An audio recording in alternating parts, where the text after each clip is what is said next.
go. Break it down, put it there, bring it on, step it up. Right there, break it down, put it there. Here we go, step it up, bring it on, let's go. Welcome everybody to edition number 40 of Pecha Kucha Eindhoven. And I'm very, very pleased to have a sold out crowd here in this arena today. Please let us hear you. Woo! Yeah, thank you people. All right, we have a very exciting night. We're going to run through the speakers quickly. We have 7 speakers tonight. We're going to do them one after another, no questions. After the event, there will be some time to ask questions to the speakers, either outside of this arena or outside the building, because I think it closes at 10. But let's get started. Our first speaker started playing soccer at the age of 11. Not something very special, you would say, but as a girl, it was very unusual at that time to play football. Being in the only girls' team in an all-boys league, she met with some resistance. Now, she's not here to talk about football, but it does show the kind of person that she is. Someone who is not afraid to challenge existing conventions. Ladies and gentlemen, please give a warm welcome to Yanita Bolhuis.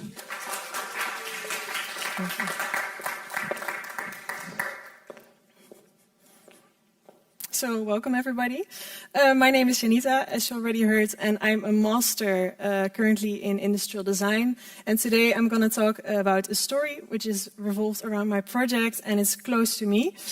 So here you can see my family. This is me with my 2 little sisters and my father and my mother. And my father is a full-time working man within civil engineering and my mom is a stay-at-home mom.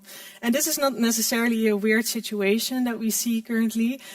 We see this quite often, especially if you look at the rainbow on the side to the females, and then you see the men, which is mainly a lot of full-time working fathers.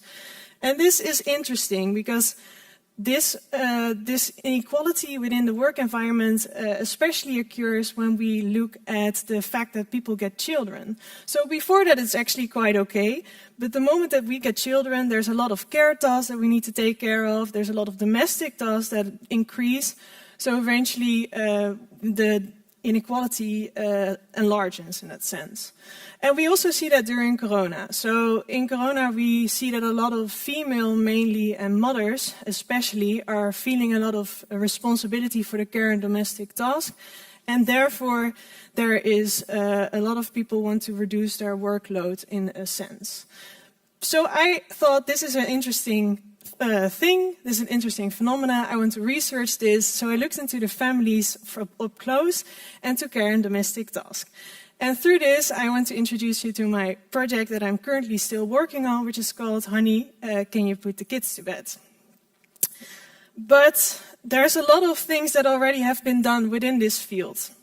So we see a lot of sociologists within the field, a lot of psychologists in the field, and there's a new perspective that needs to be put into this.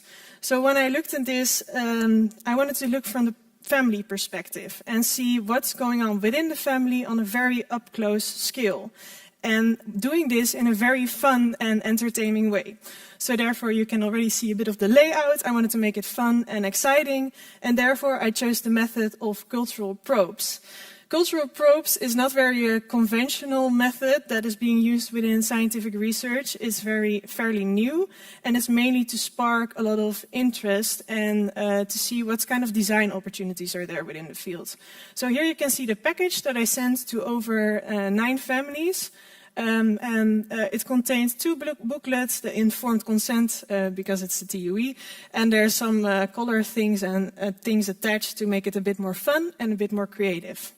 I sent those to the families and I already was met with some resistance, because even though domestic and care tasks, the subject actually looks quite okay, it's not okay. There's a lot of resistance from families already. So in total of the 9 families, 6 families were only participating in my research. I divided the cultural probes in 3 categories. So here you can see one category which is more revolved around feeling and really much interesting kind of creative task. Then I had the division, which is more like a tool to put together. And then eventually I had the last category, which was the division. But first talk about the feeling, because the feeling is very interesting and a lot of people don't really research this. So I use this to put assignments in there like, okay, what is your favorite task within the home environment? Or for example, how would you do an internship at your kids? So why would you be the best mother or father in general? Then I also made a division tool, which you can see over here, which is more focused on the perception of what people have within the home environment and what they perceive or what they think they do, and to look at where are the gaps or where are the overlapping things and are there things that are striking. And then eventually I looked into the task division. So they did this cultural pro package throughout 7 days, and this is one of the days where they just wrote down the tasks that they did, the times attached to it, and then they tried to compare it with each other to, again, make this conversation going. So in the end, I wanted to do an interview to see, okay, but if there are weird things, did actually something change, or are there things still the same? And from that, I saw a lot of families, I met a lot of people, and one of the things that is still in there is that a lot of families are different. There's a lot of situations, and especially the complexity came back of these situations. Since mothers, for example, there was one mother in my research that had left their working field and then Corona hit, so she became a stay-at-home mom accidentally. It was not necessarily by choice. But there's one thing which is coherent, and that has to do with the biases that are attached to it. So here you can see taking out the trash, and you see it's 2 cartoon ladies, but the rest is mainly male. We use these biases in the conversation. So when we have the conversation with our partners and we talk about what kind of things we do, we say, yeah, but men's supposed to be doing this, or females supposed to be doing that. This is very interesting because we kind of therefore make a circle in that we research the scientific things and then it comes back into the picture. There's also the thing that we point towards other families. So when we say, yeah, we have it maybe not the best, but at least we're not the worst, because I've talked to a lot of other mothers, for example, and they had a very interesting situation. So what I kind of want to point out with this is that there's still a difference in gender inequality, and we're not there yet. With this research, I actually tried to give it a bit of a different perspective and see if we could maybe research it more from an individualistic point than looking only at work division and at these kind of tasks.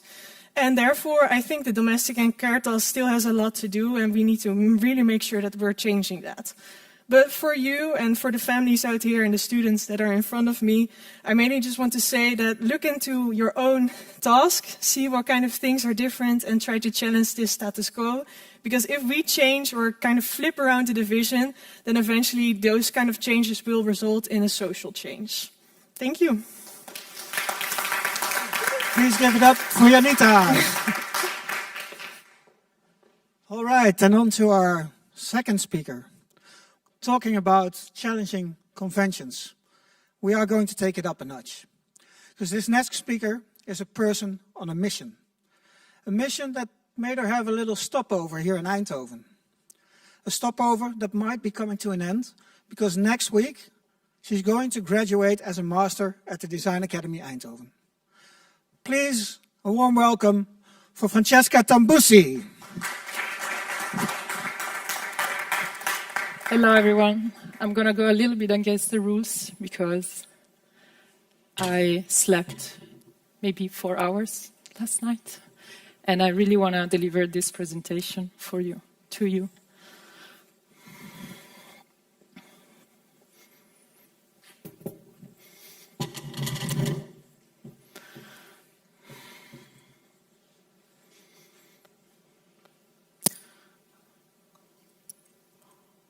Okay.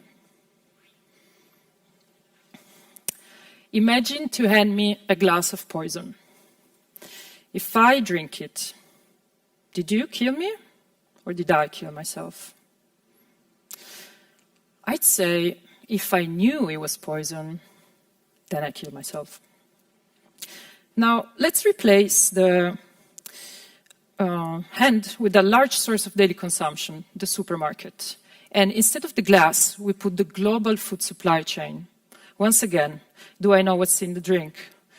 Sure, I know what's written on the label, but do I know what's really in it? Well, as a start, I know that the packaging I throw away ends up in the ocean, that the soy that feeds the cow so brutally abused for my cheese is replaced in the Amazon forest, and that behind the most trivial products, such as coffee or bananas, there's nothing less than modern slavery. The information about it is all around me. It shows up on Netflix, it's popping in The Guardian, it's all over my social media.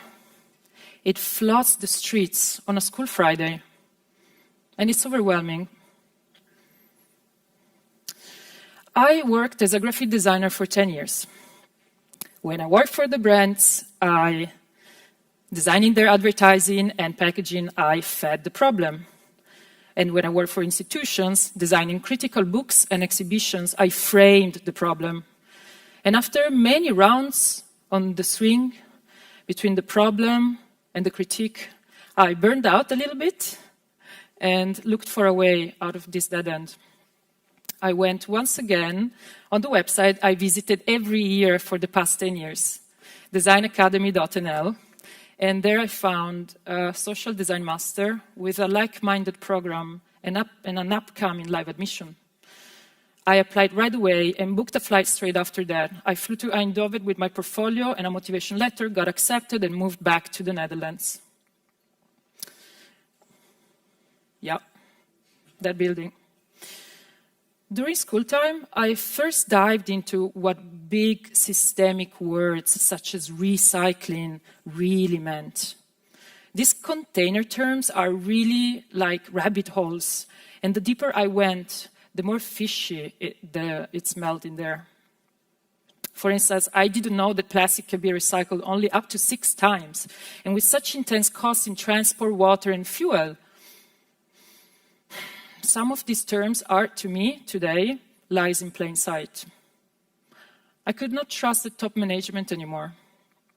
So, in my practical research, I went for a series of grassroots experiments to rethink the systems between people, food distribution, and space.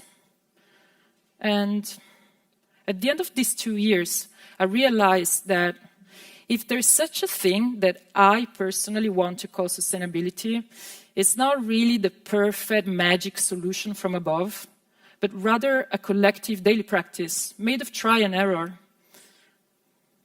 The research led to my graduation project, an open-ended prototype that I called Hyperburgers. Hyperburgers is an inconvenience store, a grocery shop run entirely by consumers who give to each other in a peer-to-peer manner. In this shop, you can find food, but also the so-called non-food, such as soap, detergent, toilet paper. The products can be of 3 types: self-grown, like backyard tomatoes; self-made, like homemade bread; or self-sourced, like, let's say, olive oil from a small Italian producer that you know because you're from Italy.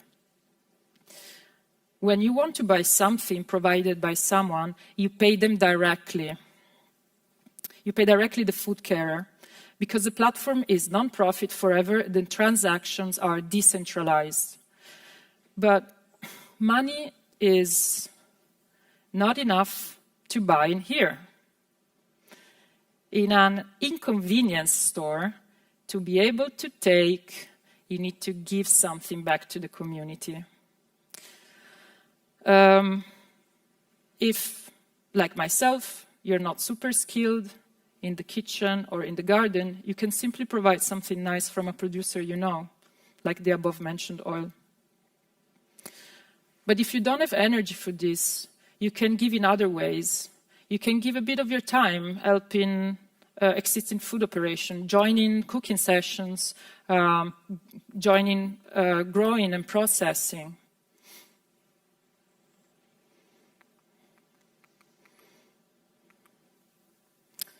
But giving in this open system that I'm thinking with people around me can be as simple as bringing your empty, used packaging back to the shop. But not all packaging is welcome, though. It depends on which protocols are in place at the moment in the shop.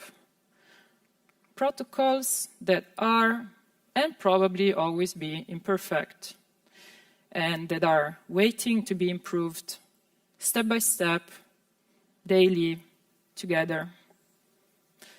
That's it. I'm here tonight to test myself. If I made you excited, curious, or even critical, I have achieved my goal. If you just type hyperburgers on Google, you're actually going to find the project and me, and I'm really happy to meet and talk, actually. All right. Thank you, Francesca. Excellent presentation. Let's remove the table. Yeah, an inconvenience store. That's what we need to really understand what's going on in this world, maybe. But this next speaker is a master's student here at the Technical University of Eindhoven, and he's working on making things more convenient and easier to use. But that's not why we asked him to present. Many people have hobbies or passions outside their work life. And for some people, these hobbies tend to go a bit further. They become fascinations, things that drive them in itself and keep them up at night. Our next speaker definitely has a hobby like this. I would like to welcome to the stage Yurian Brondijk.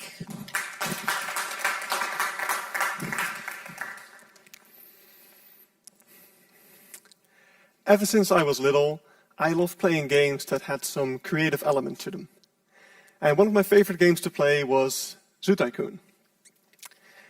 And I never really played it correctly. Instead of managing your zoo and trying to make money, I just wanted to build stuff. Now, as time went on, I moved on from the game, it got a bit dated, and I had other games to keep me busy. Until this new game came along, Planet Zoo. And it re-sparked that passion and interest that I had for these types of games as a kid. So one day, I'm visiting a real zoo. They just had some newly born red pandas, which is one of my favorite animals. And I figured, well, while I'm at a real zoo, I may as well take some pictures. Not just of the animals, but of the way that the zoo is designed to use as inspiration in the game. I took over 900 pictures that day. And the zoo in question was Safari Park Beekseberg in Hilvarenbeek. You may know it. And I didn't just use it as inspiration. I started to recreate all of it as faithfully as I could. This, of course, came with a lot of challenges. The game only offers a limited number of objects to build with. And if you want to make anything other than that, you have to be a bit creative with these objects.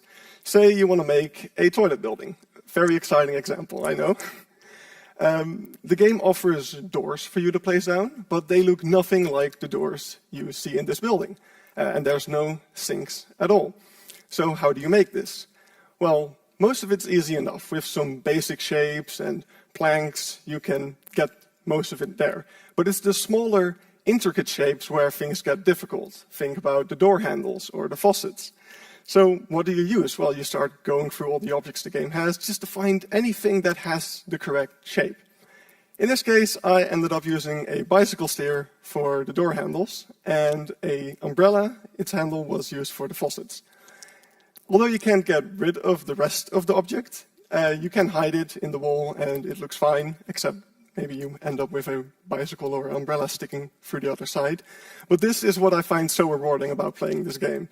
I have to think out of the box. I have to stretch the game to its limits to suit it to my needs. The game's not requiring me to do this. It's more of a challenge that I put up for myself. In fact, I think I'm more of a misuser at this point. Let's look at another example, the education science of a zoo. Of course, there's tons of them, and they're a vital aspect of it, so I want to represent it properly.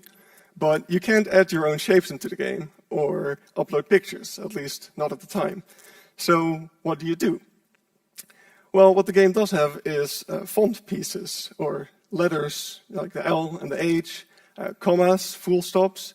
These are very thin and small pieces, and though you can't add your own shapes, it's possible to combine them and like hide part of it in a surface to get new shapes. And yeah, you can get some pretty decent results. It takes a long time. I can take up to an hour to make one of these signs, but it's not like they're gonna change anytime soon. Maybe they are. So you might be wondering, okay, signs, toilet buildings, very interesting. Are there any animals in this game? Of course there are. They too are a huge part of the satisfaction, to see the animals and also the guests in the game interact with everything that you build. This lion, for example, climbed on top of a Jeep that I built, and it's just so cool to see all of that come to life. I love exploring my own zoo as if I'm really visiting it. But not just me, also other people who I share my work with. People who own the game can download the zoo and explore it for themselves. People, I share pictures of it in online communities, and I make YouTube videos about my progress and where I show everything that I'm doing. And this is pretty inspiring for some other players. The creative methods I mentioned earlier, it's pretty eye-opening for people to see how certain objects in the game can be used and how they can use them as well. But most other players aren't recreating a zoo like I am. They are creating their own zoos completely from scratch. And a lot of players like doing this as realistically as they can. Again, not because the game is requiring them, but because they like the challenge of building something as realistic as possible. And this is where they too can learn a lot from my project. As I'm reconstructing this zoo, I'm noticing a lot of ways that the zoo designs its infrastructure. For example, if you have a stall for elephants, you want that to be accessible by big trucks in case you ever need to move them. Another cool example from the Beekse Bergen is the field where the rhinos spend their time during the day is actually really far away from their stables, where they spend their time at night. So you might be wondering, how do the zookeepers get these rhinos from their stable to their field and back every day? It turns out that there's all these wooden poles in the field in between them, and they string 2 wires from the stable to the field, and the rhinos are trained not to cross this wire, so they just walk calmly to their destination. This is not something I would have ever thought of myself if I hadn't been recreating the zoo this way. And for people playing the game, it's really cool to see, okay, so what problems does a real zoo encounter, and how do they solve these problems? And the other players can kind of recreate these sort of scenarios in their own zoos, and therefore make them more realistic. So I've been working on this project for about 1.5 years now. I'm about 2/3 done, I think. It's hard to tell, because as I get better and better at the game, I keep redoing areas that I did previously. So I don't know if I'll ever be finished. But so far, it's going really well, and I'm having a lot of fun. What's especially interesting to me is how this all started with that reignition of that passion and interest that I had as a kid. And that is still keeping me going and empowering me, motivating me to work on this project for hours at a time, almost every day.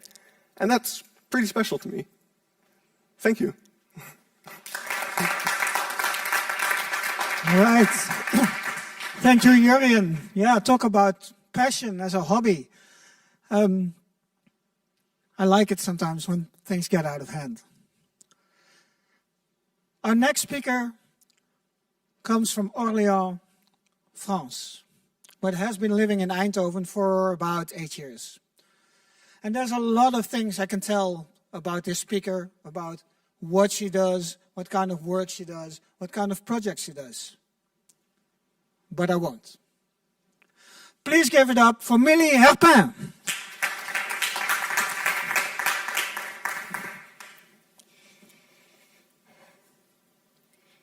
What do you want to be when you grow up? I am Millie Herpin. I'm 28. I'm a French creative living in the Netherlands. I have a bachelor in textile design and a bachelor in communication design. And these are facts. This is how we often present ourselves to the world. But these facts don't tell you much about me. There is probably someone who's 28 here, and there is a lot of French creative in Eindhoven, thanks to Design Academy. So what makes me different? Maybe my name. Well, no, not even. There is at least another Millie Herpin in the world, and I met her in 2016. Because of her, I had to introduce myself this way. I'm Millie Herpin. I'm not the cat profile picture, but the other one. So I decided to change my profile picture on Facebook to a dog. And this is something that I relate to. What started as a joke quickly became a more personal story. We often rely on our resume to introduce ourselves, but are we only our CV? We make the mistake to conform and keep forgetting to start with what makes us unique. So what I want to share with you today is my personal story on how I graduated in 2018 to landing my first job to then making my dream job. And how this past experience helped me shape my future job. This is my project from my graduation. I used the desktop background from Windows XP, you know, the Bliss, the blue sky with green hill. And I decided to distort it and to make my own screen of nature. Here again, I needed to make my territory. After my experimentation, I made an installation for people to walk through and question their own notion of nature and beauty. And I exhibited this project throughout Europe until I was bored, until I was done with it. Because I was bored of standing behind only one project. I needed the next step. And I also needed to make money. You know, it's funny how, as a child, you ask, what do you want to be when you grow up? But as a graduate, you quickly ask yourself, how do I make money? So I landing my first job, as an illustrator in a creative company that makes a pizza oven. I started creating installation, and now I was doing user manual. But this is also who I am. But I was disconnected from this drive that I had to create a big installation and project from A to Z. I felt limited because I was working only on one task, illustrating. I felt a bit trapped into one job title. I wasn't ready to give up yet on my ambition and on my graduation dream, or what I had as a dream when I was a graduate. So I started to wonder, what was I meant to be then? What do I want to be when I grew up? And there was like 10 jobs I could think of, like shoe stylist, fashion designer, but none of them felt like the dream job. So I stopped asking myself, what do you want to be? And I started to look at how I was as a kid. Younger, I was crazy about drawings and watching movies. I already had a passion for images, fixed or moving. No drastic life-changing here. I was already a creative, but I was finally reconnected with my passion for movie. What was making me dream? So last year, I started to reconnect with that special passion. And what makes me like movies? It's sets, it's atmosphere, it's the color that gives you a feeling. So I created a platform on Instagram named Listen to share what I like about sets. I was sharing what I love and finding out that other people were interested in it. Even they were asking me, or they were telling me that it was a good source of inspiration to them. I think that if you make something authentic, you have a good chance that people react positively to it. So with this introspection, I started making a career trajectory based on two things, my uniqueness and my authenticity. I enjoy stories with a fun twist, and I have an affinity for color and atmosphere. I'm starting to accept that I can't fill just one role. I need a job with many roles. And here you can see my first job as a set designer for an artist that works with textiles and beads. And you can see it at TAC It's currently on show until the end of the month. What I learned here is also that I like to collaborate with people. Because here you can see that you go from a render to the reality. And that's what is important. Now I'm driving toward my dream job. By asking myself, what do you want to be when you grow up? I didn't find one solution. But when I started to analyze who I am, I started to see a pattern. And more than a pattern, a drive. My drive is to tell stories by creating atmosphere and identities through image and space. Unfortunately, there is no job title like this. But it's fine by me. I'm no longer looking for a dream job. I'm making it. And by sharing my story with you, I hope to help other dreamers to dare and to take their chances at making something that makes them feel right. So I invite you to reach out to me if you want to share who you became when you grew up, and if you just simply want to know more about my projects. Thank you. Ooh, Millie Herpin. Yes, that's what it's all about at Pecha Kucha. Sharing passion, sharing ideas, sharing things that drive you. Now, when I studied at this university about a gazillion years ago, it was almost considered a faux pas to become an entrepreneur after you graduated. You would either go work for a big company, a research institution, the government, the university, but starting your own company was not really accepted thing. Times have changed, and they've changed for the better. This university is now investing time and energy to get people to start their own business, to become an entrepreneur, to take their knowledge, their passion, their creativity, to use directly and make this world better. Our next guest is a prime example of such an entrepreneurial student. Please welcome Jasper Ebus.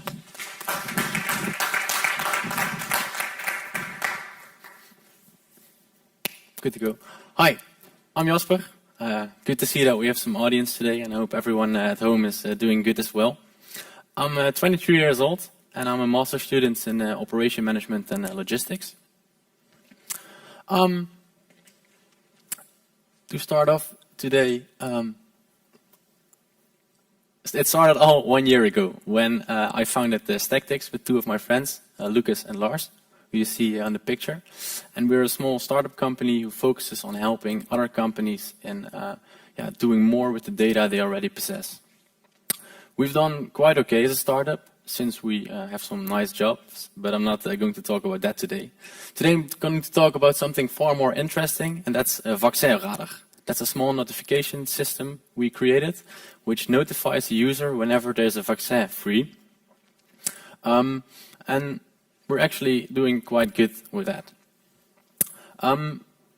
Let me start at the beginning because I'm going to tell the entire story of how we founded this. But we'll start with my life 1 year ago. So 1 year ago was just sitting in rooms like this, studying, going to parties with a lot of people. But ever since, it has been a long time since I was able to do this. But currently, we are luckily advancing the coronavirus. We almost got over it.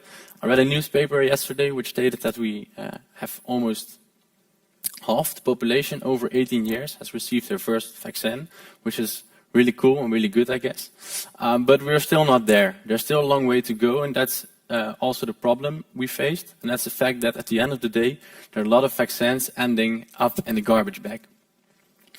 So you should imagine that you're a vaccine location, and you have 3 more people to give a vaccination to.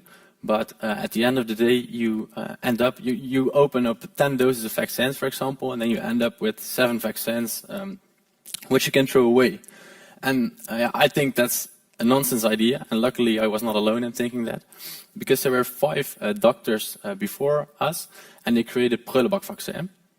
And that's a website which each day reports when a vaccine is available.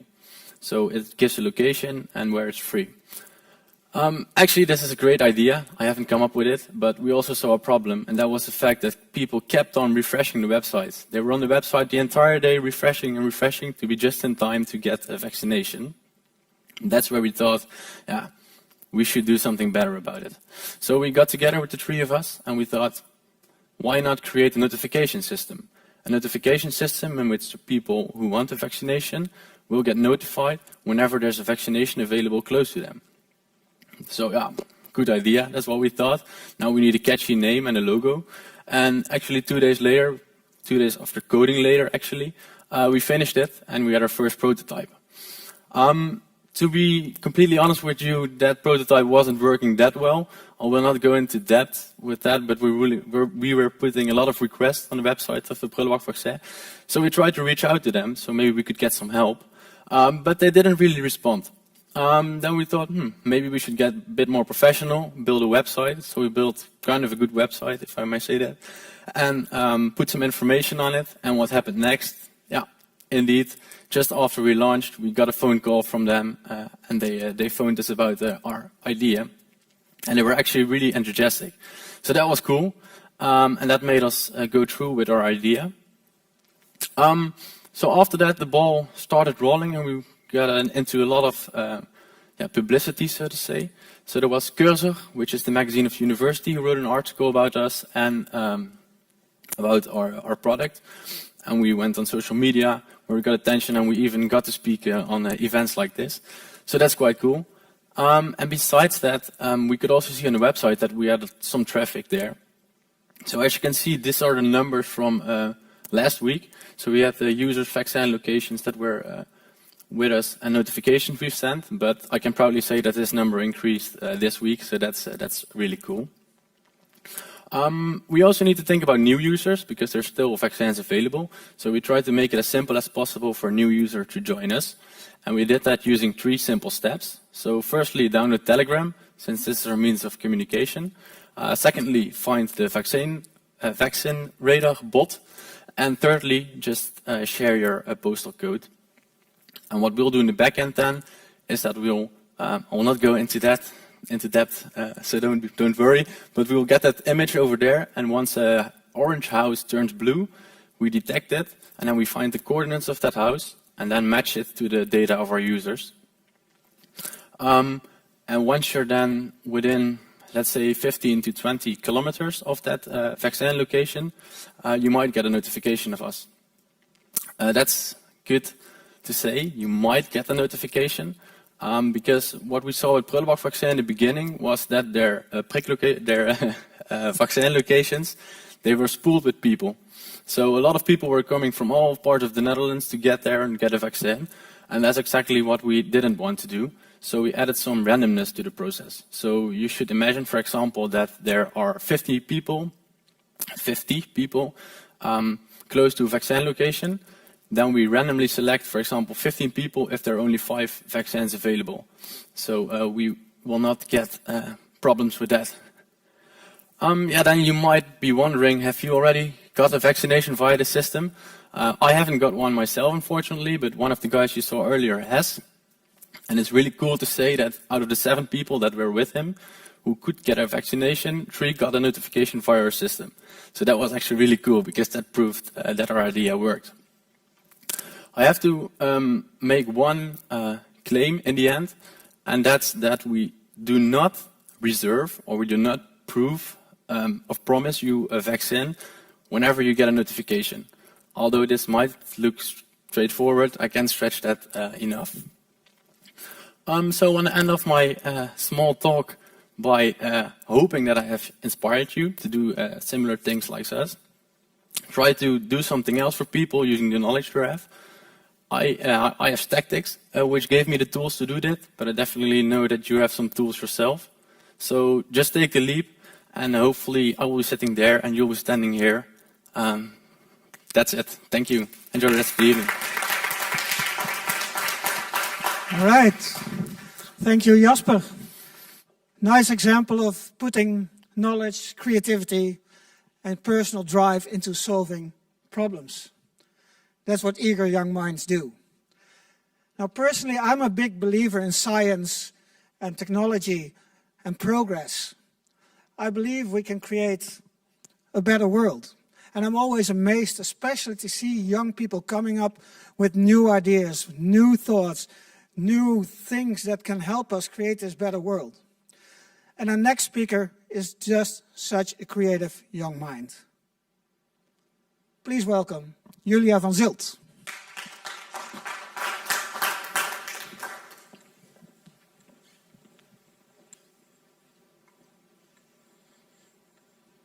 What is the first thing you do when you wake up? Okay, we probably already know that everyone checks their phones straight away. Research has shown that 61% of people checks their phone within the first 5 minutes when they wake up. 85% of people check their phones within the first 15 minutes. So no, you're not the only one. But if you look at the broader sense of your life, how many more screens have infiltrated your life? Think about your homes, the TVs, the tablets, the laptops. Even your thermostat is a screen. And not only in your homes, everywhere we go. In our cars, we have displays. In the supermarkets, they're starting to have displays to showcase the pricing. And even in the city, everywhere you go, we have digital billboards.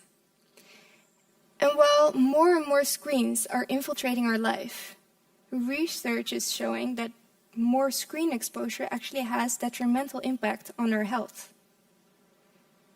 Like reduced sleep quality, reduced sleeping hours, obesity, and in children, it can even cause delay in language development. So these are serious things to consider. And we know all of these things, but still we have no alternatives. Now I can imagine that if I say, let's live a life without screens, nobody's gonna be able to do that. And that's not what I'm proposing today. Instead, I want to offer you an alternative to some features of your screens. To translate some screen-based interfaces into material interfaces. And the material in which I propose to translate this are textiles. Now you might ask yourself, why textiles?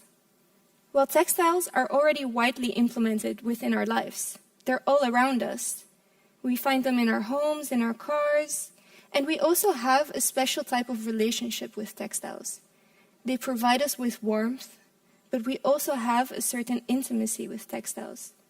They cover us as we go to sleep or as we snuggle on the couch. But even more important, our clothing, we wear it every day. They're all textiles. So this seems like the perfect material to translate some of these screen-based interfaces to. Now, before I continue, let me introduce myself. I'm Julia. I recently graduated from my Master in Industrial Design here at the TUE. And I've been working on designing and creating an interactive textile library, which is a library composing these type of textiles that allow you to either sense or get feedback from. So during my master and during my bachelor, I've been able to get experiences within different fields, such as fashion design, product development, and automotive design. And within each field, I have seen the potential of these types of textiles and of these types of interfaces and functions. But due to the fact that there is no supplier that can supply us with these type of technologies, this is not being implemented within our products and is not reaching us as consumers. So that's why I've created the Interactive Textile Library, in order to bring these types of technologies closer to the designers. So now you might ask yourself again, what are interactive textiles? Well, interactive textiles can have two main functions. They can either sense an input, human or environmental, so think about a temperature change or touch, and can translate this into an output. So it can control light, it can also cause a shape change, or even a mechanical change within, for example, your chair. The way that I create these textiles is through different fabrication methods, and I combine both traditional and more modern technologies. More traditional technologies are, for example, weaving or embroidery, and more modern technologies that I use is, for example, 3D printing. And the way that I create these is I either integrate the technology from the beginning when constructing the textile, so weaving the technology in the textile already, or I post-process current or existing textiles, which allows me to add technology on top or underneath the textile itself. Now I see you thinking, okay, this is all very interesting, but what does this mean for me as a consumer, as in my everyday life? Well, what if I tell you that your clothing could automatically open up whenever you were feeling warm?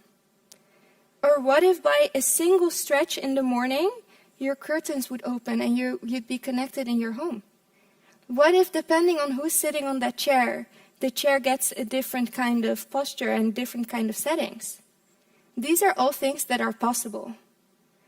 But currently, we're not able to mass produce these textiles or technologies yet. And that's what I'm currently working on expanding the library, on the materials that are included in the library, by collaborating with different designers. But I also work together with different companies and designers for them to learn how can we incorporate this within our work. And my aim with this is, let's see if instead of being focused on our screens that we encounter everywhere, maybe we can reconnect with our environment and be more in the moment and actually see the people in front of us instead of being separated by these screens. So if you got interested, if you have any interesting ideas, or you just want to have a chat, or you want to see how these textiles work, contact me and let's have a chat about it.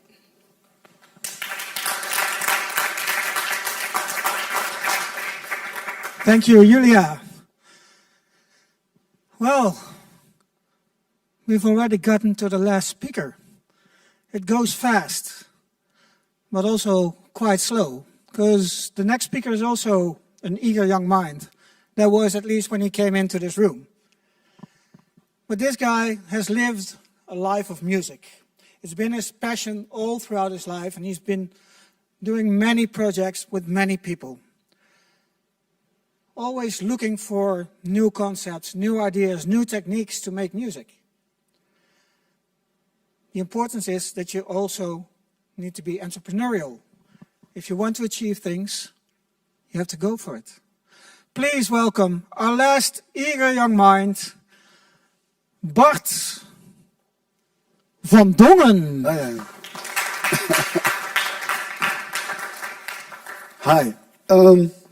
Yes, my passion is music.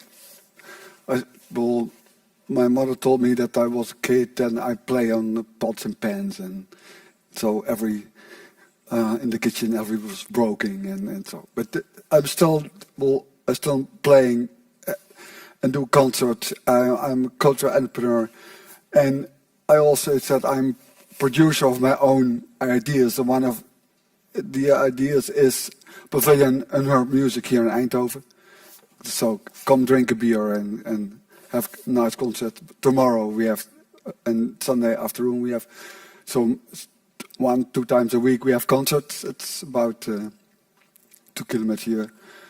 But what I want to tell you is that nothing could happen if people don't collaborate with each other. For example, there's the harpsichord. That's the first electric guitar. So every step in musicians is every development is always between the technician and the music, the company, the composer, the musician. For example, this is a collaboration with Google Culture and also an artist. So every time when there's gonna make a step, there's always a collaboration between the technique and the artist. For example, this is a computer program, and we're gonna go to a project of mine, And I had just one question. Normally, a computer program has one timeline. I asked him, I don't want one timeline, I want 16. And I want to use them all together. Is that possible?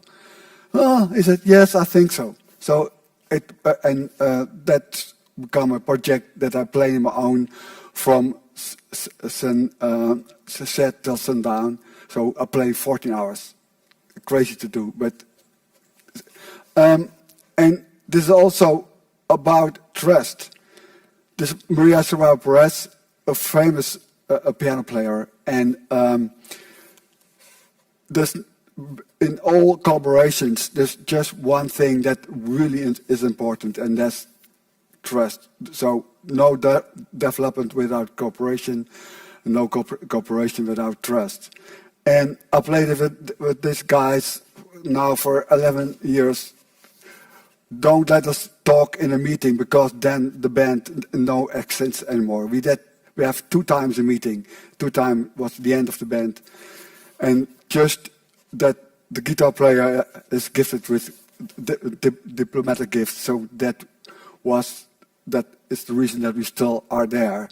So do what you are really good at. This is one project. I saw a course of directors, conductors, and the conductor gives the course a beautiful piece of music to a young orchestra, and then the people come and the orchestra play the same music, the same piece, and it was awful. And the difference was that the trust of the director was, okay, I trust you, orchestra. You are good musicians. Play your music. Oh, okay, I have little time to do this, and now, okay, gonna play.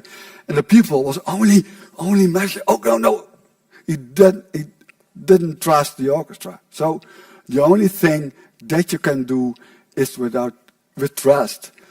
This is Ima Samak. Find her on internet. Well, it's beautiful music in the 50s. And that was the lesson for me, that I was expected that I was working with a singer, and I composed or rearranged her music. And at that time, I was expected, okay, you know your shit, I know your shit, and we're going to work together. But she expected that I was going to rehearse with her, go back to her room and talk about music. And so it was completely different for me, because I'm from the pop and jazz. So we just, okay, everyone prepared themselves at home, and then we're going to work together. There's a project, that's the organ boat, and I asked an artist, I want a boat. I want an organ on a boat. Is that possible? And it's possible, you see. But it also always starts with just a simple question. And it was really, we had to tendle the pipes. So because the organ was too big to go under the bridges. So that was really fun. And this is the last project I want to share. It's gonna premiere in August. And also here, the question was, okay, normally you have a grand piano, I'm a piano player, and we have the audience, and maybe you have a PA system. I asked him, I want that every note of the piano has its own speaker. So there's a really grand piano with 72 speakers, and you're gonna sit in the grand piano. And it is a site-specific work. So this was for, well, so you see 3 kind of versions. The last version you see now, this is not the one, but the one is coming, and that's gonna work in August, and it's a work of Anton Versteegde. And Ron Ruijten, he is the technician. And the only way to do this is to collaborate and trust each other that it's gonna well at the end. So please welcome to Zetogenbos on the Citadel during the theater festival. Then you can hear me playing on the big piano. All right. Thank you, Bart van Dongen. Well, that went fast. We've already come to the end of it. And for me, what I take out from presentations like tonight is passion, drive, doing the things that you want to do as a child. So take that away, take that home, or take it somewhere else.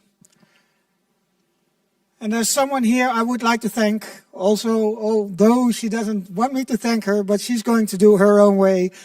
Esther from Studium Generale, she's been working for Pecha Kucha Eindhoven for the last couple of years. She's been the driving force behind this program, and I'm very sad that she's leaving us. Please give a warm welcome for Esther. Thank you. This was edition number 40, and this means one thing. Our next edition in September is going to be our 10-year Jubilee edition.